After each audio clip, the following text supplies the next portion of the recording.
on these fondos and on these things, like people always come to me and they're like, oh, you're fast. I don't want to ride with you. Like, and I'm like, I don't ride fast that much. So, and I guess it's relative too, because like say whenever you're fit, it's that much easier. I call it like, it's almost like having a 3-speed shifter versus a 6-speed, Mhm. high end car. Like when you have more gears, it's that much easier to have training bandwidth. So it's easier for like say fit guys like us or highly trained to ride endurance because we can cruise at that pace versus it being challenging. Like I know when I get fit, I can go ride challenging mountain bike trails and keep it zone 2. And like otherwise I'm like, oh, I can't go on these trails because I can't keep it chill. And same thing, like you can't go on probably big climbing rides. But one thing I realized through coaching and actually doing a bunch of like hands-on stuff is the true benefit of actually low zone 2, and that it's resiliency, like doing those long days and you don't have to push them hard.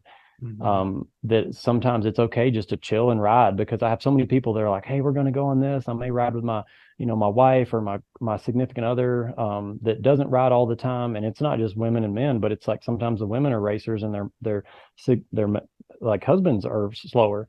And they're like, should I charge ahead? I don't want to be I don't want to be a dick kind of deal. But I'm like, just ride whatever pace you need. It doesn't matter. Like I've done 5-hour rides where my heart rate never got above 100, and I'm like, wow, like I still got something from that. And some people call it junk miles, and I'm like, no, it just depends. Like Yeah. because then that allows you to really, on the big days you need, go to the well and like say do the 41 minutes of accumulation. But it's just that in between of like, I think that's what people talk about when they talk about all the data of the polarized training is it's really is just having a big gap between of like knowing when you need to be low, knowing when you go big, and Mhm. having that separation between it. I think that's a really good point that I've definitely changed my tune on. Like I was always trying to ride like high zone 2. It's got to be at like 70 to 75%. Da, da, da. And shout out to Tom Bell, the guy who coached me from the UK for a year. And he was like, I would love if you rode easier. He's like, you ride so much that ride easier. Do 60% FTP. I'm like, 60%, dude? Really? Like, really? And so what I realized when I was going through and doing some like big base periods of 25, 30-hour weeks that I can't sustain that all year. I tried, and that's what I kind of rode myself into the ground recently. But and that was another thing. I started chasing hours. I'm like, oh, maybe I'll do 1,200 hours a year. That'd be freaking nuts. I've never even hit 1,100. I hit 1093 once and like 1080 something. I was like, I'm gonna do 1,200. Stupid. Yeah. Didn't have a coach. I can't do that. Chasing goals for like that don't have Chasing a metrics, performance horrible. perfect. Yeah.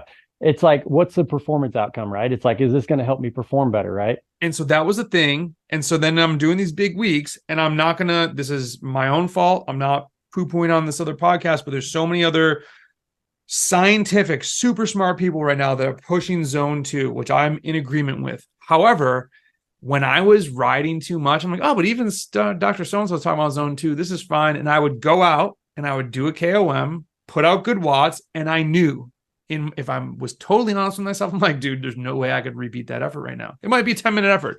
I'm like, I blew the doors off. I do not have a repeat of that. I'm like, whatever. I'm like doing zone 2. I'm da da da da.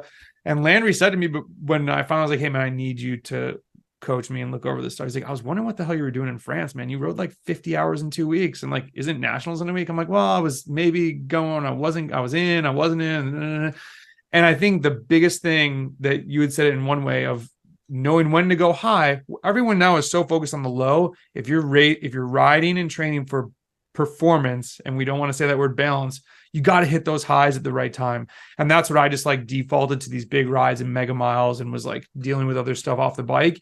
And it was just going through that period I know has been so beneficial for me as an athlete, but also as a coach, because it's like, it's great to do the aerobic stuff. Make sure you're looking at your race. The race demands what's coming up, when is it, and like take a look at the full picture. And I just couldn't do that on my own. And so, Yeah. yeah, Well, I think there's a difference too, because one of the things you said was like high or low in zone 2. And yeah, I think there's true. times for both. Yes. Because like it depends on if you're, say, and what type of an event you're preparing for, because a lot of times people talk about like that polarized training and not being in like say zone 2 in the middle, like whenever it's the 3 zone model, or say like tempo, where it's like no man's land. And I'm like, man, that's where gravel racing, ultra mountain bike racing, a lot of that stuff settles into that. So it's like, to me, I use it more of specificity, where it's like I call them like float intervals, like say endurance float versus threshold float. So it's like, sometimes I say, let's ride some endurance, and then you float your heart rate up. And this is where it kind of gets like quirky, but it's like a lot of coaching that goes into it of like, push power zones above like say tempo and threshold and even VO2 max. But as your heart rate starts to come up into the top of your zone two, then dial it down. So then you don't get the subjective, the cardiac response and the extra fatigue, but you're getting more power band. And so a lot of times you'll start shifting power band more into the upper zones while you're still holding mostly aerobic, and then doing the same thing with threshold. And so a lot of times like that no man's land is very necessary. And so even like a lot of the people doing lifetime Grand Prix and all these big events, it's like you basically have to go out and you have to hold high zone two, low zone three for hours. And it's like people say like, don't do it. And I'm like, it's costly, but that's what you're going to have to do. And it's specificity.